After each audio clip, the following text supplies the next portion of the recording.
RAMOGI wachiko ni wabiro duogo kaendi saa 3 wang'e chap saa 3 osechopo kendo wantiere kaendi erokamano ahinya kuom keto RAMOGI TV kaendi mondo koro wagone mbaka e weche manyien mosetimore odiochieng' ma kawuono to mamoko be bidhi timore kata kiny. Erokamano, an nyinga Trevor Ombija, janding'o panga janyakach dendo nombija taya nyakwar guok kocha pesa. Magi weche manyien ma wan go sani.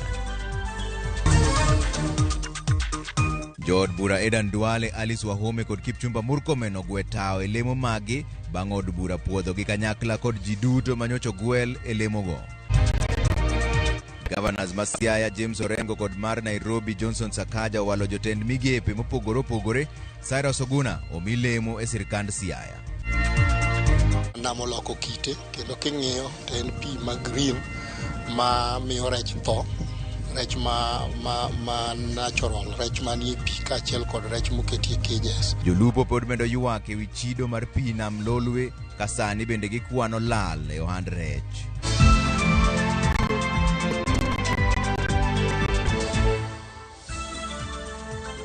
Erokamano, Belinda Dhiambo konyowa gi loko kanyo be penjo wacha to pok odwoko lakini wabiro penje bang'e. Erokamano, wachaka negi weche manyien sani ni jatend piny Kenya William Ruto chapo e oboke moyiedhi mar sirikal jotend migepe manyien ma od bura opuodho. Jotend migepe go koro igeno ni kiny ne cham muma mar apis mondo gichak tich ayanga. E seche go Masi Wanjau bende nowal kaka jagoro mar tend migepe ma pacho kaendi. Motelo kawuono jood bura noyudo lemo mag tend migepe nochwalo milome manyiso ni gigwe tao ka giwuok e lemo go kendo koro sani duol mar IBC chano yiero e kuondego. Walter Nyambaga nigi ler mar wachni. Bang' jo od bura podho nyinge jogo manyocho walne lemo mag jotend migepe. Moko kuom jotend migepe manyocho riko yier kod jopiny e kod mago mane ogwel e koro chwalo barup gi ne spika mar yango gweyo tao margi kaka jo od bura mano kaluwore kod dwaro mar chik. Spika Moses Wetangula kod nyawadgi Amason Kingi koro ni kod ting' mar chwalo barua ne duol mar IBC mondo chan yiero madundo ne kombe modong' thuolo mane omake kod jodito bang' gweyo tao. First day to Nairobi to this day, when my dream is on the cusp of being actualized, took too long. Sometimes it looked like it was never going to happen. After 2007 elections, I hoped for a ministerial appointment. Instead, I got an assistant minister position. I worked hard at it. I excelled at it as some of the few ranking members, led by you, who was a Minister for Foreign Affairs, and Honorable John Bandy, who served in the 10th Parliament, can bear witness. Mr. Speaker, I've just come from my constituency, Mr. Speaker, to also see whether I can be able to say bye-bye and do some of my last activities with the constituents, seeking their approval, Mr. Speaker. I am told, Mr. Speaker, this House may or has approved my nomination as a cabinet secretary. I love this job. I will miss my job as a member of parliament.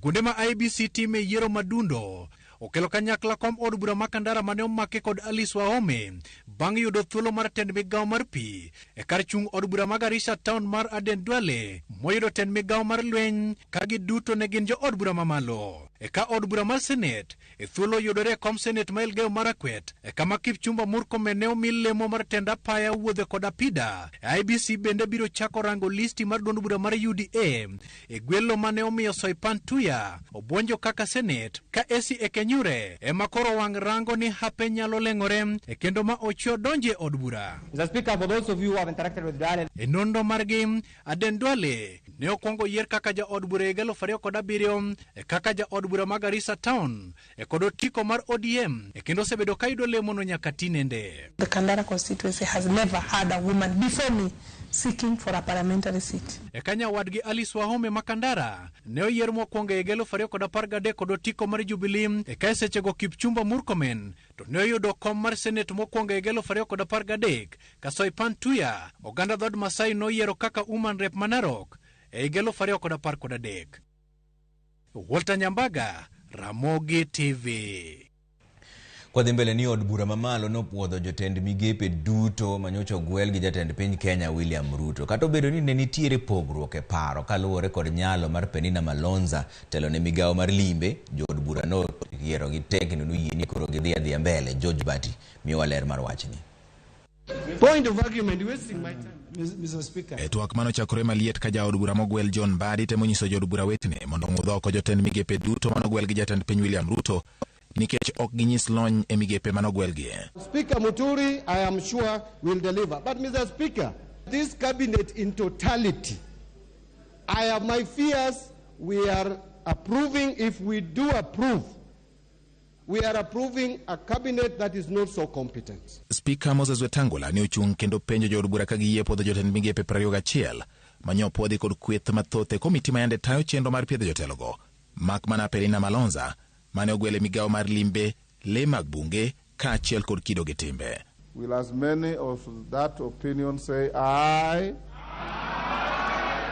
Will those of the contrary opinion say no? The ayes have it.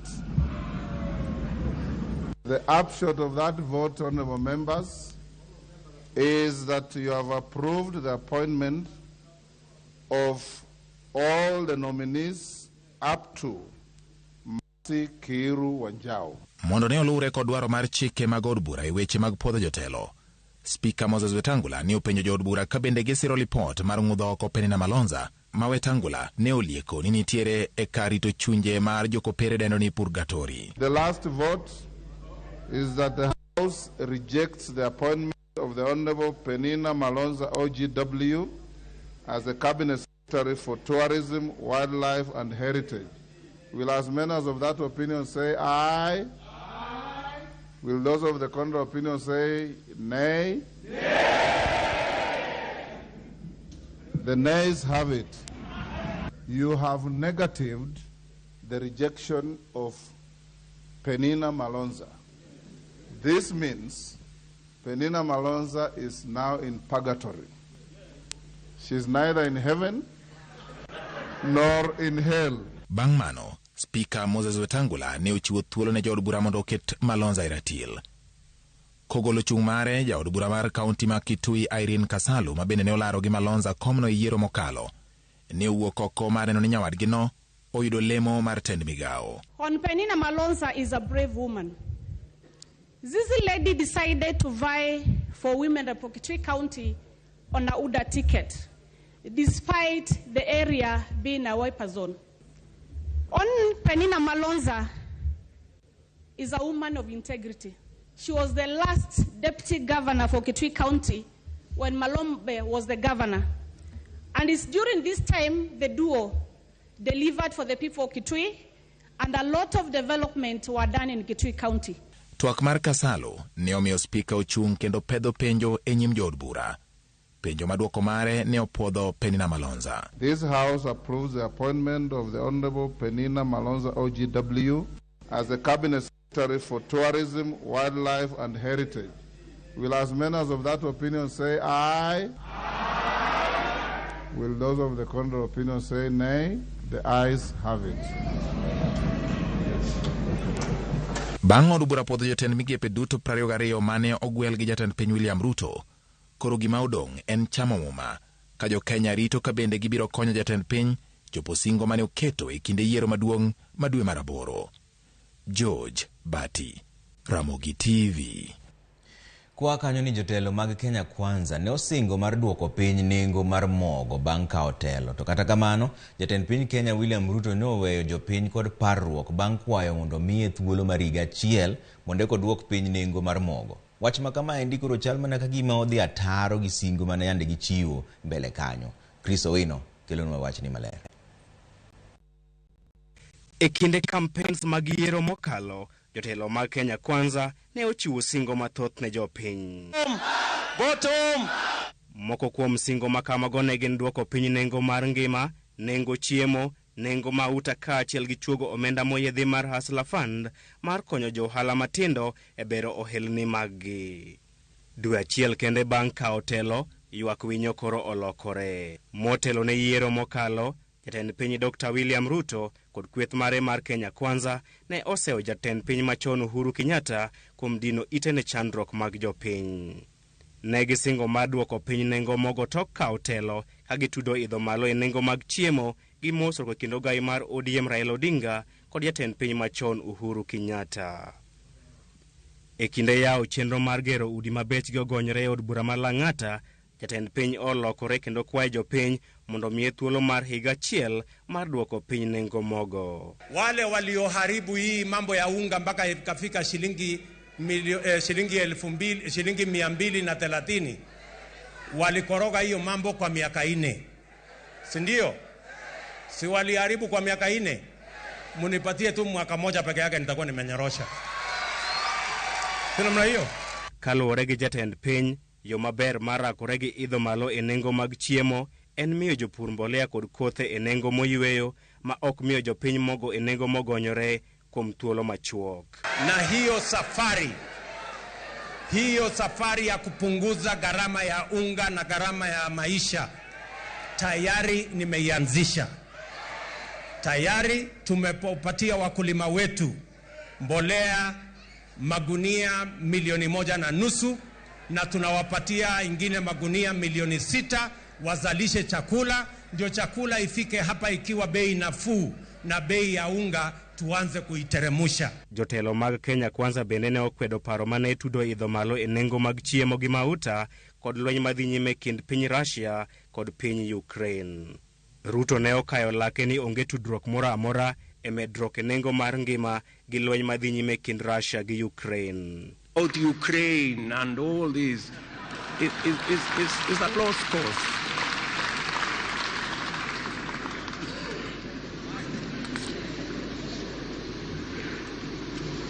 And I want to say the following, that if we had not withdrawn the fertilizer subsidy that was there in our Big Four plan, we wouldn't be in the crisis we are in today. It is as simple as that. If we had stuck to the plan on food security, ensuring that we support our farmers, we capitalize the agricultural sector, ladies and gentlemen, we wouldn't be where we are. It is as simple as that. Bang' kawo telo, jatend piny ne oloko pache kendo seyo lweny madhi nyime kind pinje ariyogo kuom idho malo e nengo ngima. The position of Kenya is that we need a peaceful resolution, a mechanism that will bring the war to a stop, because whatever it is, we are all bearing the brunt of what that conflict portends for us. High food prices. We cannot access fertilizer. We cannot pay for fertilizer.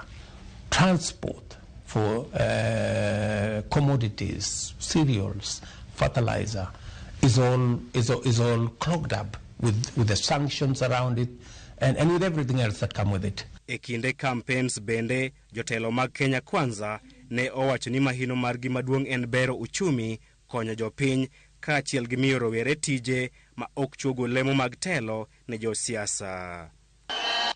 Ndio tukisema tunapanga ajira ya vijana, hawaelewi ni nini, wanasema tubadilishe katiba, wagawane vyeo kwanza. Lengo letu ni kulenga kurekebisha uchumi. Kata kamano, bang' bilo telo, Ruto ne ochuogo lemo mag jatend migawo maduong' kaachiel gi lando chenro mar chuogo lemo mag jolup jotend migepe mong'ere kaka CAS, lemo ma ibiro miyo jotelo ma ok jopiny.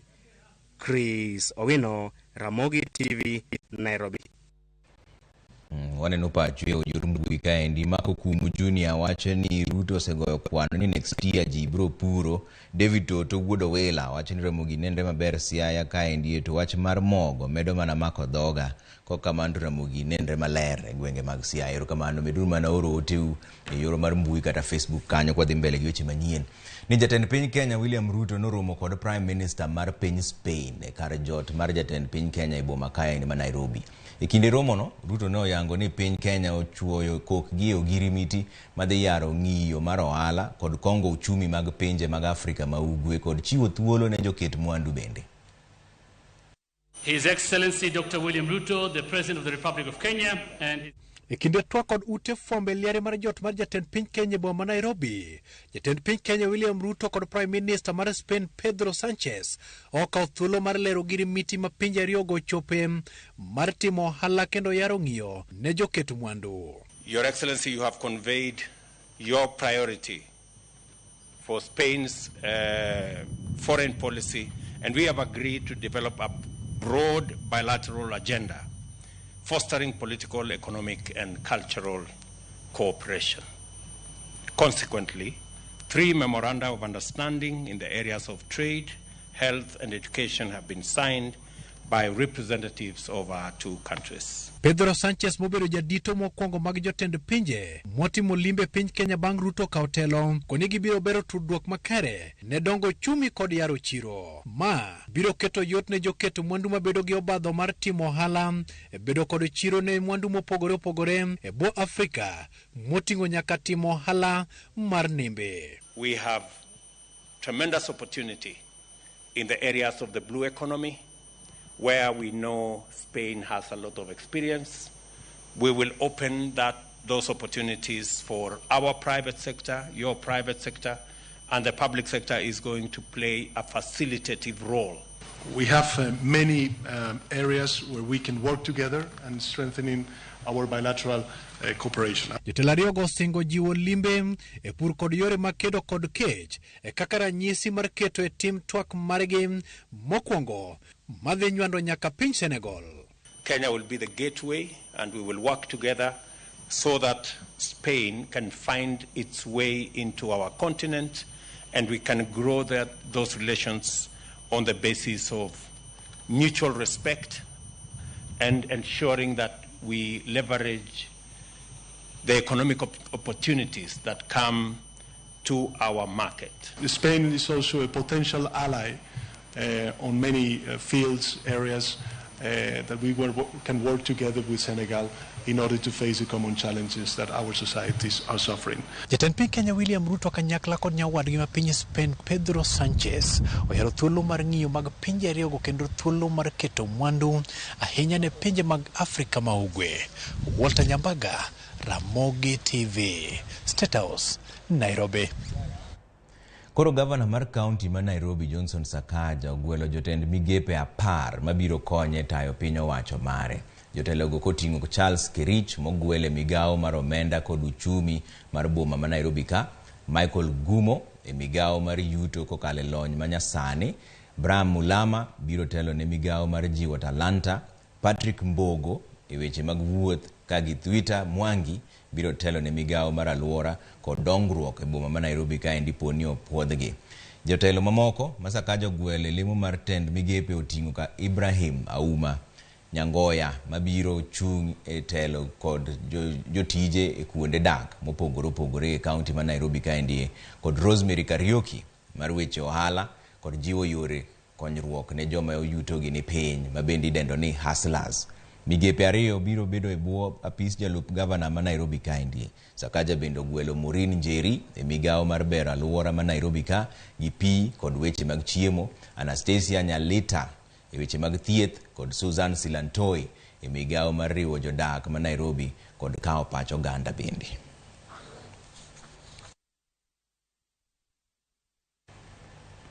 Kwa kanyo twachomo Siaya kuma gavana ma Siaya James Orengo giko ne koro walo jotend migepe kod apisas madito e piny owacho mare. Mane en jachiw wach e lo piny owacho Colonel Cyrus Oguna oyudo gwelo kaka jatend jotich piny owacho e apis gavana ma Siaya ka jafwambo Benjamin Agina omilemo mar tudruok e apisno. Velma Chieng ogwel kaka apisa mar chike kanyawadgi Grace Ongile ogwel kaka jang'ad rieko e weche uchumi mag kaunti no. George Okanda ogwel kaka jang'ad rieko e weche siasa ka Fred Ojode ogwel kaka jating ndai mar gavana. E lemo mag tend migepe Laktar Edgar Otumba ogwele lemo mar bedo jatend migao mar somo ka Benedict Abonyo ogwele migao mar thieth. Grace Agola oyudo lemo e bedo jatend migao mar ohala ka Laktar Caroline Onyango ema dhi telo ne weche pi kod alwora e kaunti ma Siaya. George Odhiambo dhi telo ne weche teko kod wuoth kachiel gi bero apeini mag Siaya ka Sylvester Odhiambo to dhi telo ne migawo mar weche pur. Morris Otieno biro rango weche lo gi obok ka weche limbe mag county ma Siaya to koro kete lwet Angeline Oduor.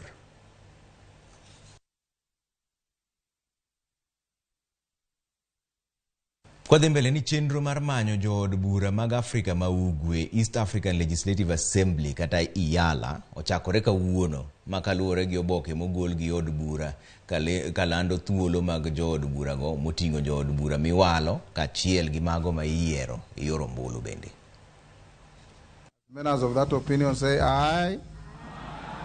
Bang' kamiti monywando od bura mamalo kod Senate bedo kod romo, komiti no ogolo boke malando thuolo mag jo od bura e riwruok mar Afrika ma Ugwe kata East Africa Legislative Assembly IALA.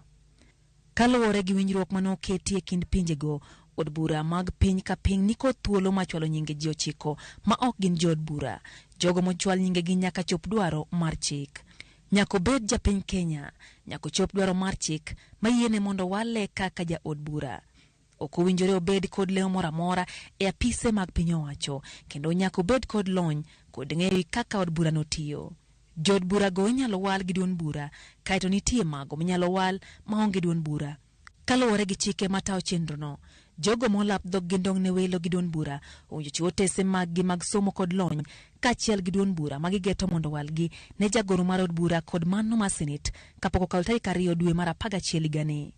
Bang'e jood bura biro chwalo nyinge magiwalo e kombego ne apisa matayo chenrono kata presiding officer. Jogo mageto yiero ma onge duond bura owinjo chwalo otesegi kapok okalo tarik 9 dwe mar 11 higani. Lydia Okeyo, Ramogi TV, Nairobi. Wadoga ne county ni jolupo e dho wath manduru e county ma Homa Bay ywak kaluwore gi chido mar pi mar nam Lolwe magiwacho ni koro bose miyo gi yuto margi odok piny. Kaka jafwambo marwa Ali Abich lero, oganda modak e alwora mar nam bende koro ywago chido mar pigno. Chido mar pie nam Lolwe gi dho wath mandhuro masani golo tik marach miyo jolupo kibaji kendo rocho chenro mag lupo e dho wadhno ma omiyo kata kwan rech magisebedo ka gimako dok chien. Jakom marito dho wedhe kaunti ma Homa Bay Edward Oremo wacho ni chenro mag lupo osedok piny koro dweche 2 sani nyaka ne pi nam lokre ka oyango ni dho wedhe madirom 30 e kaunti ni kod chandruok achielno. Nam oloko kite kendo king'iyo to en pi ma green ma miyo rech tho, rech ma natural, rech manie pi kaachiel kod rech moketie cages. Pigni osebedo kama kendo oketho chenro mag lupo kaka ma koro wantie ni kae mantie the biggest breeding ground e county ma Homa Bay. For the last 2 months, ka rech occasionally tho kanyo makata breeding ground no koro is not making sense. Gini oseketho nweng'o mar jolupo nikech ineno ka koro sani okinyi koponi pusori midhi e nam to chuni ni nyaka iduogi tonde oko miluoki. Giywak ni yidhi gi mag lupo giywayo oko e dho wadhno kaluwore kod kaka pi nam Lolwe sani koro njawore e dho wadhno. Gino ma osemiyo gilal maduong' ka tik marach ma pigno golo bende osebedo ka hinyogi. Kade ber to de jomochung' ne alwora mar department mar nam mondo nde okonywa e yoregi mondo wanwang' kaka wanyalo konyore nikech kata sani wan gi breeding zone ka mayande wakane rech kendo kabisa nogolo rech mang'eny. Sani obedo affected gi gini ma rech ok nyal dongo kanyo. Ka rech onyuol ka gidhi mondo gibed kama ginyalo donge to gini affect kendo negogi kabisa. Pigni owichore ma kata chiaye dhiang' ok oikore mar modhi. Nyaka igole midhi many ne chiaye kama onyalo modhi. Wan wawegi wan jomodak along the lake arofuni inyawa saidi kendo waluor no nyalo kelo tuoche mopogore opogore nikech pi mana wageno watiyo go to mana mar namni to kuma nyalo yude pi machielo bende koro okone. Jopiny manie alworano matiyo gi pi nam Lolwe miechgi kod modho jambgi bende ywak ni chal mar pigno gi sani nyalo kelo negi chandruok maduong'. Pi nam inyowa, pi okuok, jo research biro kawe, geno ok ikelnwa. Giseome kadidek pok wayudo duoko. Koro nakwayo sirikal mondo konywa kaka wanyalo yudo pi maler. To e kaunti ma Kisumu, kambi keyo pi mar Kiwasko koro kweyo chuny jodak ma kono kaluwore kod achiedh nade mar pi nam Lolwe magolo tik marach kendo nego nyaka rech. Tend Kiwasko wacho ni giseketo kenge mabeyo mar neno ni kar goyo pi madunga ogolo pi maler mok nyal hinyo jodak ma kono. Gima timbre basically iyudo ka riwruok otimre e pi mane piny mane gi oxygen matin kod pi mane malo, iyudo ka the whole column mar pi no mixing no motimre no, iyudo ka koro nitie mixing ma koro oxygen bedo mathin e pi ema samoro lead to death mar rech. To mano affect jo rech. To wan jothiedh pi iyudo ka gigi bende choponwa kama wathiedhe pi. Samo ochopo gi arufu moro marach kendo ochopo gi high organic content matamo thiedho. Koro gima watimo as a treatment plant, waseng'eyo ni oxygen thin e pigni. Koro gima watimo en ni wamedo muya e pi, wacho ni aeration. Watimo aeration manyiso ni koro ka pi ochopo kucha to en gi oxygen maber. Koro kik gibed gi panic moro amora, gibed ni ging'e ni pi ler kendo ka nitie rach moro to wang'ade mok chopnegi.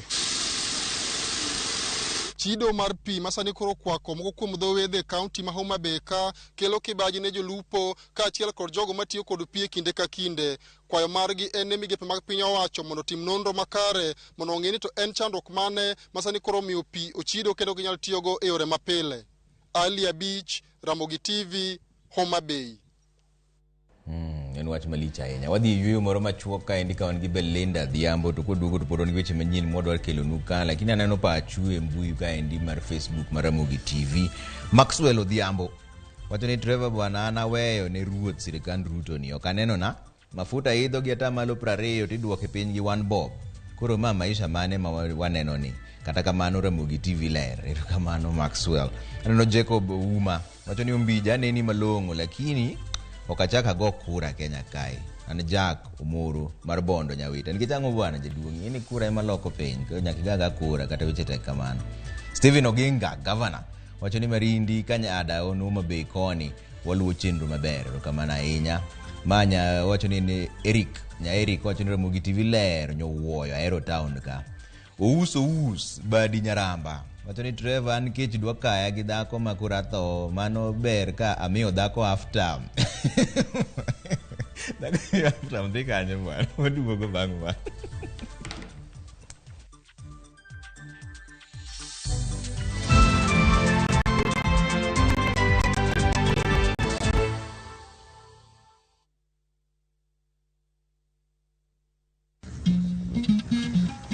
Oganda en kitgi. Joluo bende wan gi kitwa. Wakelo ni luo kitwa gi timbewa. E chenro mar 111. Ngeso ka ngeso, saa 1:45 mar otieno, girabala kwasi wad girajabu.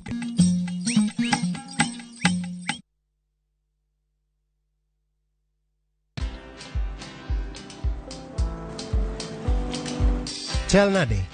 Chal ka gimi kaka ng'iyo sim gi pacha te? Kiki ahinya. En mana ni asebedo e story ahinya. Mana kaka rally manyochacha ne chal ka gima ne an kanyo kane otimo. Kendo kane iyawo chiro manyien ne chal ka gima ne an kanyo. Sama ne imiyo welo mapacho ka nengo mogonyore nam chumbi ne antie. In bende inyalo bedo e story kamora mora. Download mana Citizen Digital. Bed iyo ng'ala manyime gi weche manyien ka gi tuch kod gik mamoko ka gi timore kendo pugre pacho ka kod pinje ma oko. Download Citizen Digital. Citizen Digital.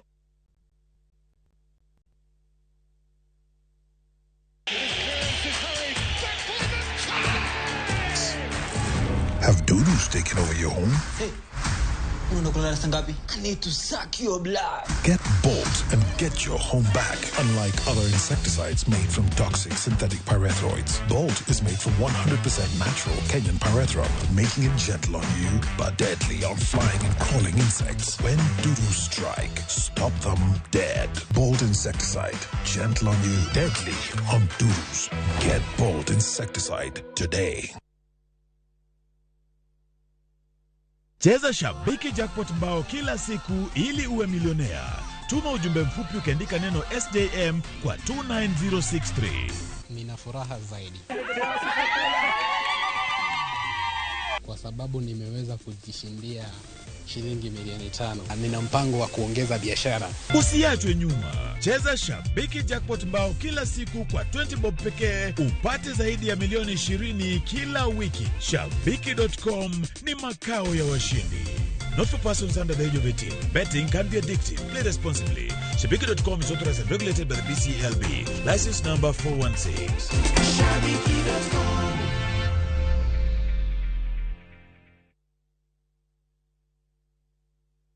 Collect fare kwa boda au matatu ukitumia ViewPay cashless na uqualify for bima ya 100,000 shillings pamoja na medical cover ya 20k na permanent disability cover ya 100k kwa 5 bob pekee. Dial *236# today to start using ViewPay cashless.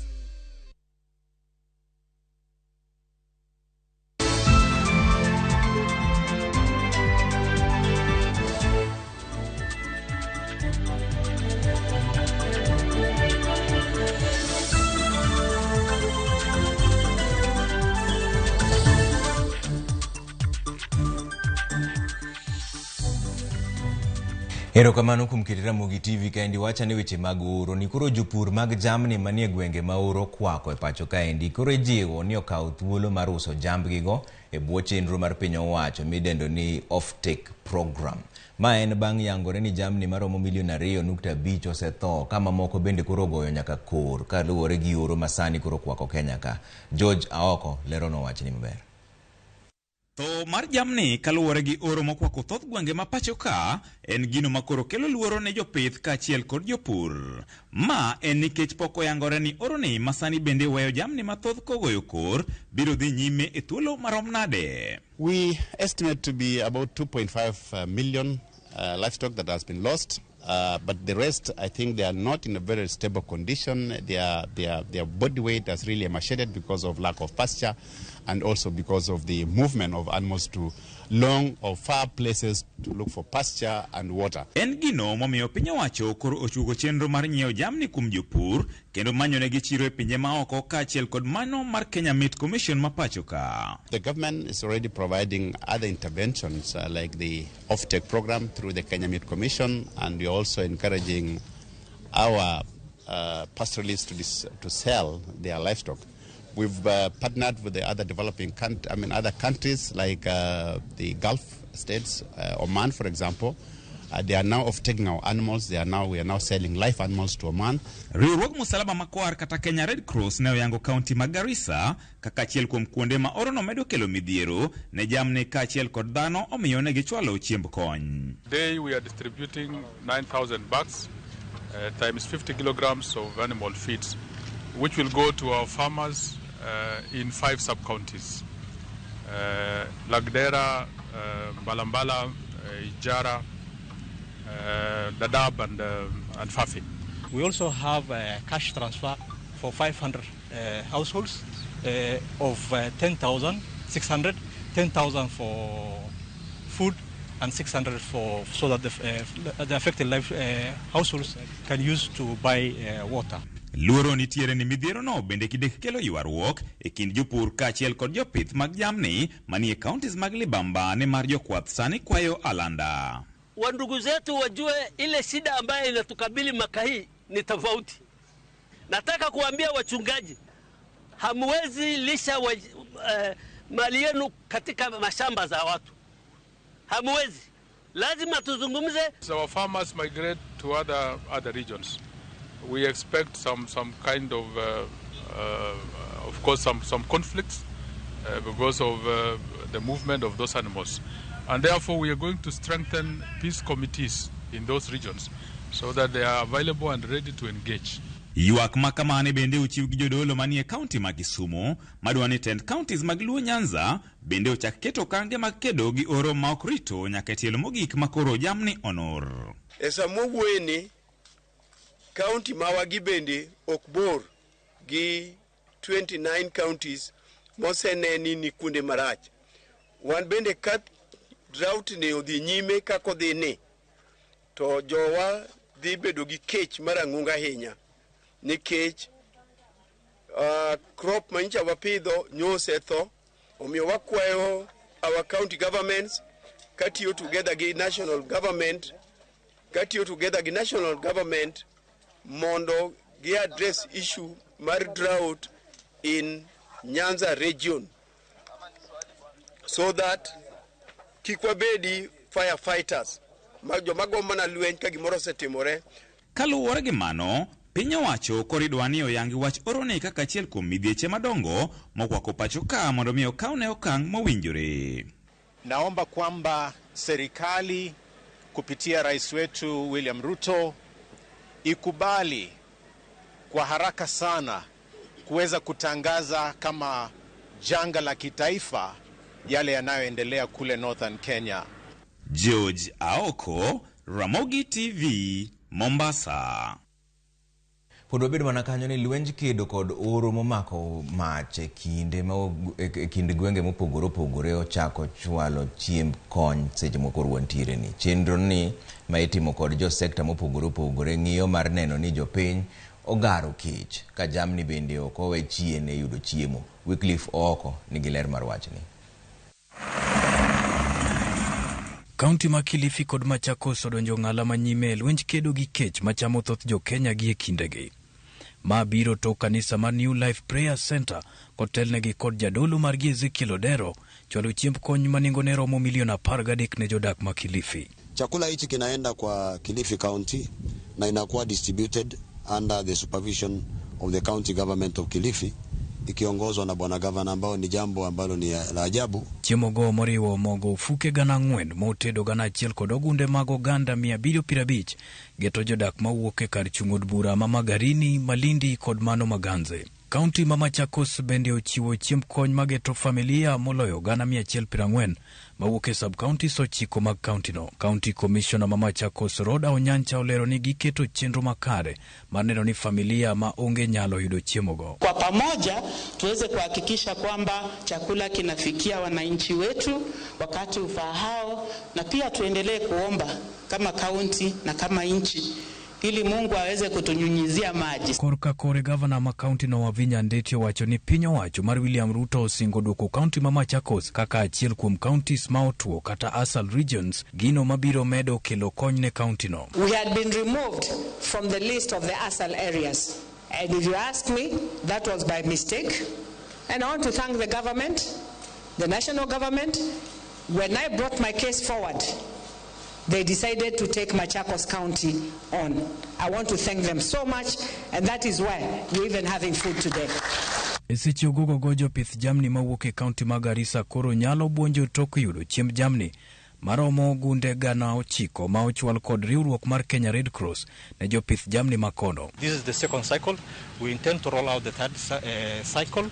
We also have a cash transfer for 500 households of 10,600, 10,000 for food and 600 for so that the affected households can use to buy water. Chiemb jamni go geto jopur mawuok e gwenge mag Dadaab, Fafi, Balambala, Ijara kod Lagdera makoro oro senuro. Wycliffe Oko, Ramogi TV.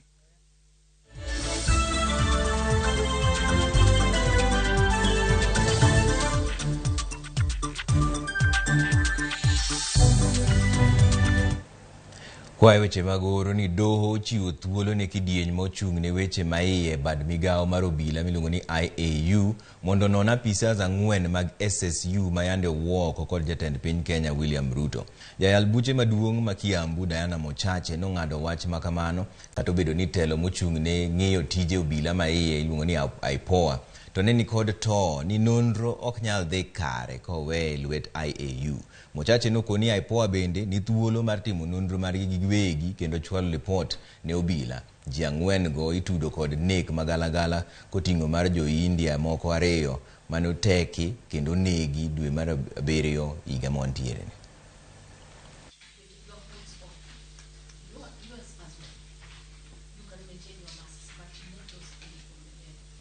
The victim advocate submissions were within the parameters set out in both Inspector Veronica Gitahi as well as Lendrix Waswa, and dismissed the application by the Respondents' Council. Finally, The respondents' advocates have sought some days to file a replying affidavit. That application is not opposed. The respondents are therefore granted 2 days to file their response. This matter shall be heard on 28th, Friday at 9 a.m.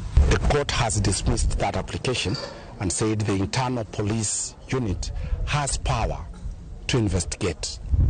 After investigation, it will give the report to the Inspector General, and the Inspector General will forward that report if there is any criminal culpability to the DPP before our clans are charged.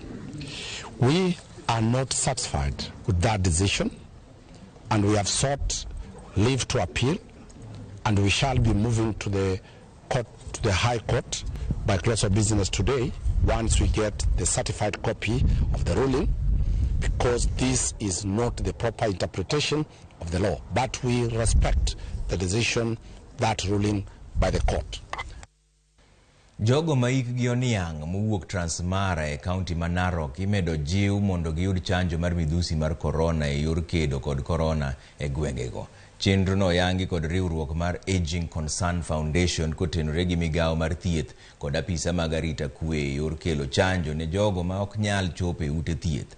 Lipot bende nyiso ni atamalo 16 kende mar jogo maikgi oniang' emoseyudo chanjo chakre ne kel chanjo e piny ngima.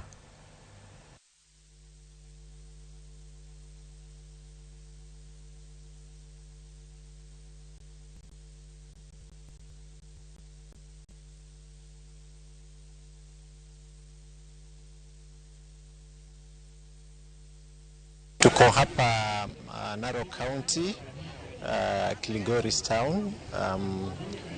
Kwa niaba ya ACF, ningependa kuwatambua ACF ambao wamedhamini zoezi la kupatiana chanjo la COVID-19 kwa wakongwe wa umri wa miaka 60 kwenda juu. Kwa vile hao wazee ndio wako kwenye hatari ya kuambukizwa na virusi vya COVID-19, na pia wakiambukizwa wao hupata maradhi makali na wengi hufa. Hususa hiyo ndio sababu ambayo imefanya ACF kufuatia udhamini wa USAID kuleta zoezi la kupatiana wazee chanjo hapa leo. Kodhi mbele ni moko kuom jonyuol kod jogo modak gi nyithindo manigi ng'ol mopogore opogore Kisumu ne oyudo puonje wi yore mag rito nyithindogo. Millicent Adhiambo nigi lerno.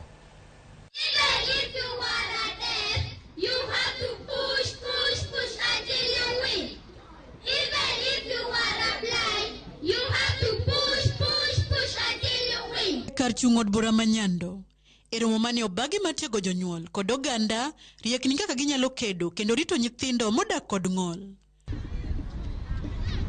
Waradogi moko kuom jonyuol mani kod nyithindo modak kod ng'ol. Namaka ichine maber muti kudu chiko chichiko madhi anyuol e osiptal. To kuom hawe marach no wuok gi tiende. Nong'isa ni en gi chandruok ni muya miluongo ni oxygen ok odhi ni obwongo sama nonyuole. Ma obudho kapok oyueyo motere oxygen utiko almost 1 month. Nong'isowa ni nyathini gi ng'ol mar obwongo. Afwenyo ni en gi ng'ol ka en ja higa achiel gi dweche 2. Masani anyalo wacho ni en gi higni 7. Pod ok onyalo chung', pod ok onyalo bet. En nyathi ma nyaka ang' tipidhe. En nyathi ma nyaka ta ang' ni nape gi pampas. Jonyuol go yango midhiero magiredo godo e safargi mar temo miyo nyithindgi go ngima makare. Daktari nondiko na nene ga juma ka juma, to juma manadhino ne en 1,000 pile pile. Transport be nan ga idho, koro naneno pek madhi machaka bolo kaka yuto ne pod nana tin, no kanyal dhi mbele. Anyalo wacho ni en pek maduong' to gi moloyo. Ang'o momiyo awacho ni en pek maduong' gi moloyo? In ng'at ma ok nyal dhi kamidhi e wuoth menindi. Ng'ol ok yombi. Midhiero maduong' moloyo magidak godo e kit ngimagi mapile en akweda. Gijiwo joma nyisogi akweda kod joutegi machuo mondo giriwre kanyakla e miyo nyithindo modak gi ng'ol hera mana kaka gitimo ne nyithindo mamoko. Ng'ol nyalo yudi kata e wi dongo. Ng'ol nyalo biro gi yore mopogore opogore, to iluonge ni en ng'ol. Koro weuru kwedo joma nigi joma ong'ol nikech kapok itieko wuodhi mar piny ok inyal ng'eyo ni tibiro gik kanye. Joma chuo ong'e ni mago kuong mwago tuchewa mwabiro godo. Anyalo kwayo joma chuo ni mondo uriuru kodwa mondo miwa mijing'o nikech wan mon wan joma nyap. Koro joma chuo uru woko mondo mu konywa kod nyithindo man kod ng'ol ikaw nyathi kaka achiel kuom nyithindi kendo ihergi. Komachielo gipuoyo sir magiyudo kowuok kuom riwruok ma ok mar piny owacho mong'ere kaka Miral Welfare Foundation. Gino magiyango ni koro kelo negi yot neno ni girito nyithindgi kaka owinjore. Gisekonya, giserito na nyathi, omiyo sana wuotho ka ng'uto chung kendo ka wuotho ka luor ni an gi nyathi mong'ol. Awuotho ka jachir kendo kata ji ng'iya gweng' tawinjo ka an kod chir. To koro gimiyo wa thuolo, iyudo ka ng'ato nyocho kano nyathine, sani en gi thuolo mar golo nikech ong'eno dhi yudo transport ma njotame. Koro miyo sani iyudo ka ji owuok oko. Chako chon oloyo dhi ka juoga. Ijiwo mine mogamo remo mondo ritre e yor chiemo kendo gichak chenro mag dhi e klinik chon ma ok olewo kaka yor duoko piny kwan nyithindo minyuolo kod ng'ol. But immediately you realize you're about to conceive, kindly visit the hospital. The parents and the mothers also, let's feed on good food. The foods we are feeding on nowadays and the mothers, the food they are feeding on is not good. Any abnormality or anything that is a child that you are not understanding the cause or anything, kindly visit an occupational therapist. Ng'ol okeno inga, en mana chweche kido mopogore. Omiyo ijiwo jonyuol ma nyithindgi odagi ng'ol mondo we pandogi e udi. Nimar mano biro geng'o ber ma nyithindogo nyalo yudo. Oganda be okwa mondo nyisera e kindgi ma onge akweda.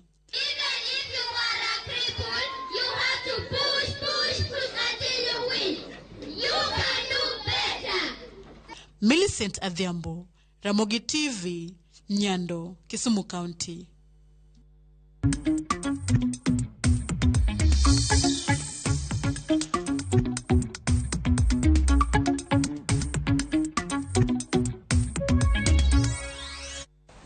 Koro wadonja ne weche mag ohala ni kembe maketo mwandu ka gitiyo kod omuom mag jok ma osedhi yweyo bang' tich kata pension fund.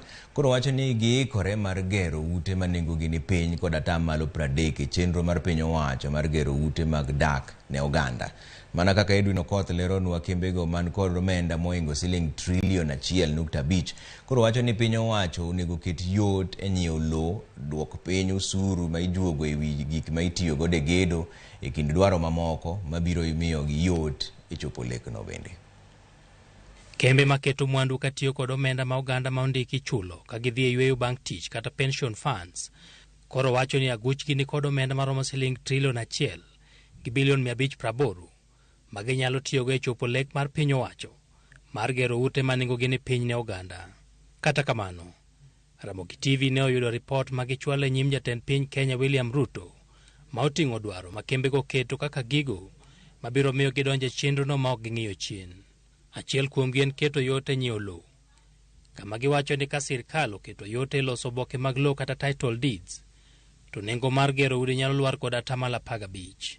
Kembego bende wacho ni piny owacho onego ne ni nderni oger mabeyo, pi kod sitima yudore kuonde ma inyalo gere utego, kama kelo fuong'ruok mar kind atamalo 20 nyaka 40 e gero utego.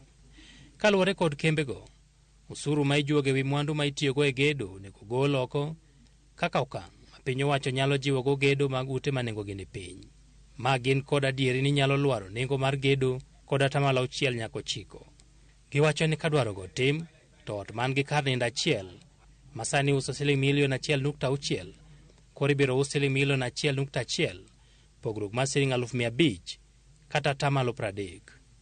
Ot man gi kuonde nindo 3 ma sani nengone kaluwore kod chenro mar piny owacho en siling $2.800 bende nengone biro lwar kod atamalo 30 nyaka siling $1.900. Joket mwandugo manoromo kod jatend piny Kenya William Ruto tich abich juma mokalo wacho ni oganda bende koro nyalo chako chenro mar nyiewo utego mos ka gichulo kind siling 5,000 nyaka siling 25,000 dwe ka dwe, mana kaka gichulo rent sani. Dwaro ma kamago koro biro chuno mondo tim lokruok e chike mag osuru kod keto mwandu mondo eka joket mwandugo oyud fuong'ruok ma giwacho ni biro jiwogi e gero utego. Ruto ma osebet ka siro ajenda mar gero ute 200,000 higa ka higa bende osebet ka lieko pek mantiere loko chike. Kamano koro en achiel kuom wich bar manyalo thiro lek ma kamano e ndalo mabiro. So the pension funds can now use for their pensioners some of the resources that have been saved by pensioners to be able to buy homes under our plan. Mimi niko tayari kushirikiana pamoja na nyinyi. Nimewaomba tu kitu kimoja, munipitishie housing fund, hiyo ingine nitafanya. Tafadhali. Edwin Okoth, Ramogi TV, Nairobi. Kwa dhi mbele ni moko kuom johala matindo e chiro Masuna Marindi ne omonjo apis gavana ma Migori Ochila Yako ka ging'anyo ni odargi e kar timo ohala ma gisebedo ka gitimo ohala kuom higni mathoth. Johala go kotelnegi kod Rosa Kinyi Odero mane nitiere kod H1 ma nogoyo kambi e dhorangach madonjo ka gavana ka giramo ni nyaka koro duokgi mana kama gisebedo ka gitime ohala. To kata kamano, tend piny owacho mar kaunti ma Migori kokalo kuom jakanyo mar board mar municipal Joseph Nyambori nowacho ni ne gisechiwo ote ne johala go mondo dar kanyo mondo chiw thuolo ne gedo mar choo. To kata kamano gisebedo ka gitamore.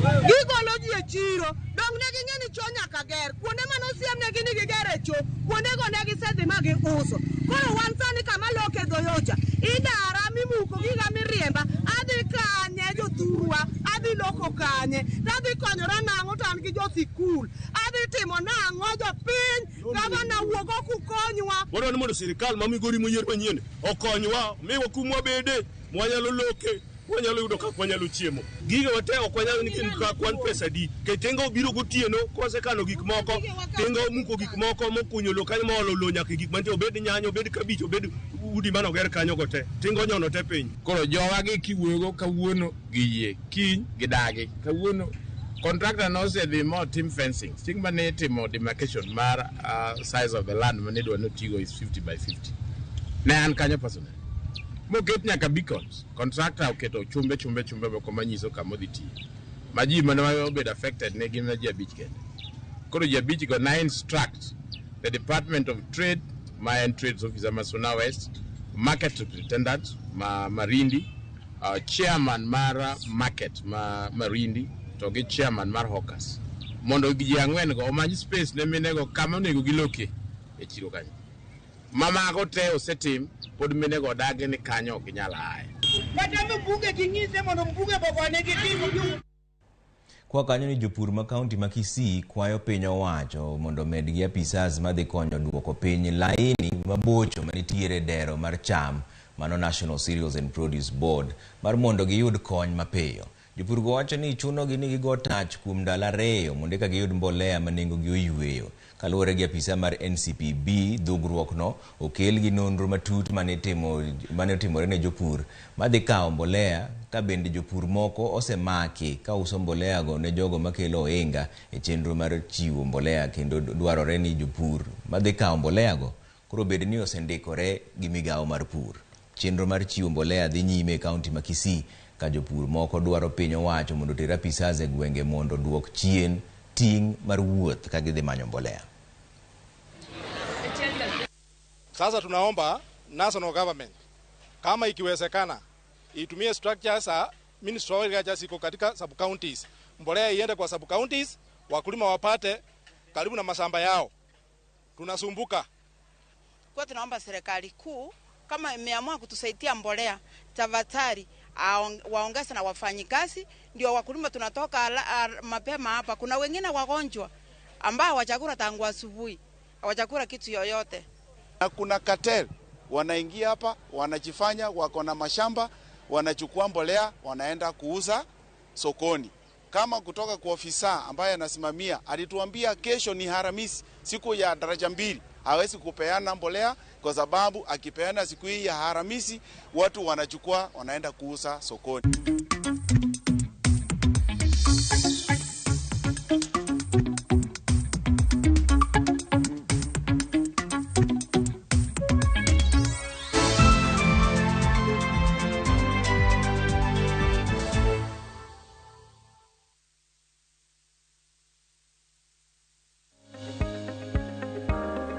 inyalo konyori kachiel kod jogo midakgo kata jogo mihero e kinde ma iluoko lweti ahinya to e kinde ma inyalo yudo kendo lando chilo.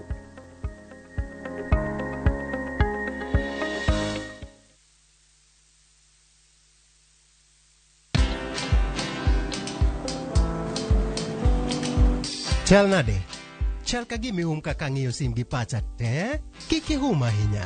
En mana ni asebedo e story ahinya. Mana kaka rally manyochacha ne chal ka gima ne an kanyo kane otimo. Kendo kane iyawo chiro manyien ne chal ka gima ne an kanyo. Sama ne imiyo welo mapacho ka nengo mogonyore nam chumbi ne antie. In bende inyalo bedo e story kamora mora. Download mana Citizen Digital. Bed iyo ng'ala manyime gi weche manyien ka gi tuch kod gik mamoko ka gi timore kendo opogore pachoka kod pinje ma oko. Download Citizen Digital. Citizen Digital.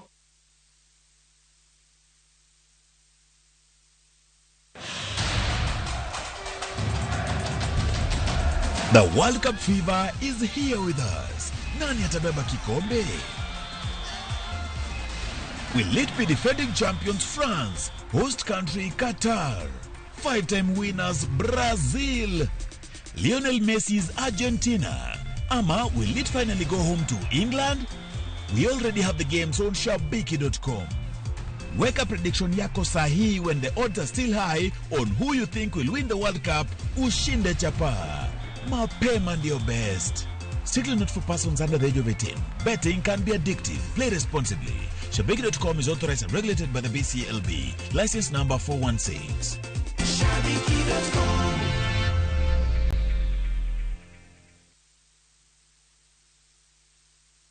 Collect fare kwa boda au matatu ukitumia ViewPay cashless na uqualify for bima ya 100,000 shillings pamoja na medical cover ya 20k na permanent disability cover ya 100k kwa 5 bob pekee. Dial *236# today to start using ViewPay cashless.